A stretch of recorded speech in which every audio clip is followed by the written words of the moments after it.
Assalamualaikum warahmatullahi wabarakatuh. Perkenalkan, nama saya Mardia, NPM 2022210005. Saya dari kelas 1A, semester 1, Prodi S1 Keperawatan, mahasiswi dari Stikes Baitur Rahim Jambi. Video ini saya buat untuk memenuhi mata kuliah Ilmu Biomedik Dasar yang diampu oleh Bapak Hidayat.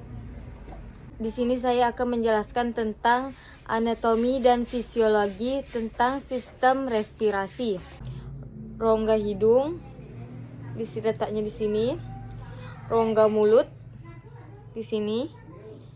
Faring, laring, trakea, bronkus, bronkiolus kanan kiri, paru-paru kanan kiri, alveolus. Baiklah, di sini saya akan sedikit menjelaskan tentang fungsi dari sistem pernapasan. Sebelumnya, bernapas merupakan proses menghirup oksigen dan mengeluarkan karbon dioksida. Adapun sistem pernapasan ialah organ dan saluran yang berfungsi dalam proses pernapasan. Pernapasan normal pada tubuh manusia. Pada bayi 30-40 kali per menit, pada remaja 12-16 kali per menit, pada dewasa 12-20 kali per menit, lansia 28 kali per menit. Sistem respirasi yang pertama adalah hidung. Hidung merupakan tempat masuknya udara, memiliki dua lubang kafumnasi dan dipisahkan oleh sekak hidung septum nasi. Rongga hidung mempunyai permukaan yang dilapisi jaringan epitelium. Hidung berfungsi sebagai jalan nafas, pengatur udara, pengatur kelembapan udara, humidifikasi, pengatur suhu, pelindung dan penyaring udara, dan melakukan penciuman. Yang kedua, rongga mulut. Fungsi mulut cukup penting dalam sistem pernafasan manusia karena sebelum udara masuk ke dalam paru-paru, selain melalui hidung, udara masuk melalui mulut. Sehingga jika hidung tersumbat, mulut Anda bisa jadikan cadangan sebagai jalan masuknya udara ke dalam tubuh.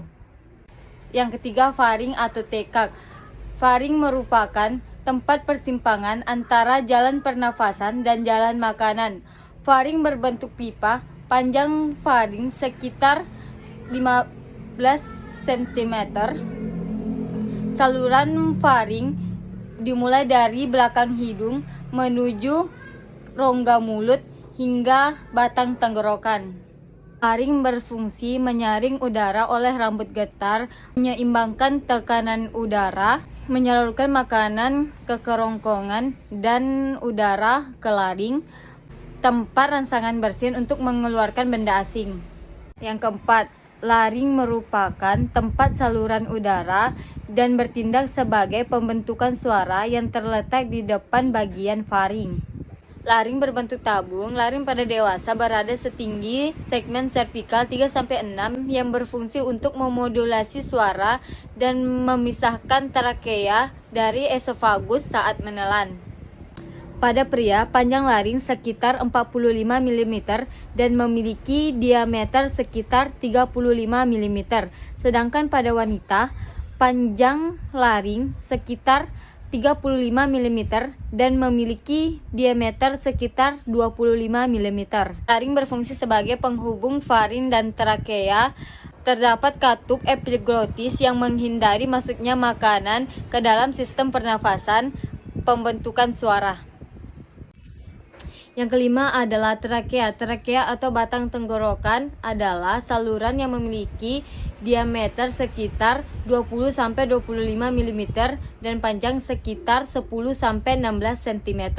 Trakea berbentuk tabung memanjang yang tersusun atas 20 tulang rawan berbentuk cincin yang kuat tapi fleksibel. Pada trakea terdapat bulu getar halus yang berfungsi untuk menolak benda asing selain gas. Selanjutnya adalah paru-paru. Paru-paru merupakan sepasang organ yang memiliki tekstur kenyal dan berisi udara. Paru-paru berfungsi sebagai pertukaran oksigen dari udara dengan karbon dioksida dari darah. Paru-paru manusia terletak pada rongga dada. Paru-paru berbentuk kerucut. Paru terbagi menjadi dua, yaitu paru kanan dan paru kiri, namun masing-masingnya memiliki ciri-ciri yang berbeda. Salah satunya soal bobot atau berat. Pada paru kiri orang dewasa umumnya memiliki berat 325 sampai 550 gram, sedangkan pada paru kanan memiliki berat 375 sampai 600 gram.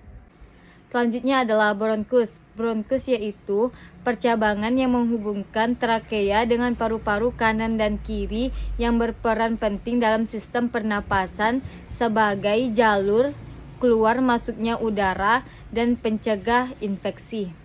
Bronkus bisa terkena peradangan infeksi loh. Biasanya dikenal dengan penyakit bronkitis. Penyebab bronkitis juga bermacam-macam, yaitu seperti virus, alergi, bakteri, polusi udara, rokok, dan sebagainya. Selanjutnya adalah bronkiolus. Bronkiolus yaitu cabang dari bronkus yang berfungsi untuk menyalurkan udara dari bronkus ke alveolus. Bronkiolus juga bisa mengalami gangguan loh. Di antaranya penyempitan saluran nafas, peradangan, dan asma. 9. Alveolus. Alveolus merupakan saluran akhir dari alat pernapasan yang berupa gelembung-gelembung udara. Dindingnya tipis, lembab, dan berlekatan erat dengan kapilar-kapilar darah. Alveolus memiliki bentuk berongga, dapat pada parenkim paru-paru yang merupakan ujung dari saluran pernapasan, di mana kedua sisi merupakan tempat pertukaran udara dengan darah. Baiklah, hanya ini yang saya dapat sampaikan. Apabila terdapat kesalahan dalam pengucapan kata, mohon dimaafkan karena saya masih dalam tahap pembelajaran. Wassalamualaikum warahmatullahi wabarakatuh.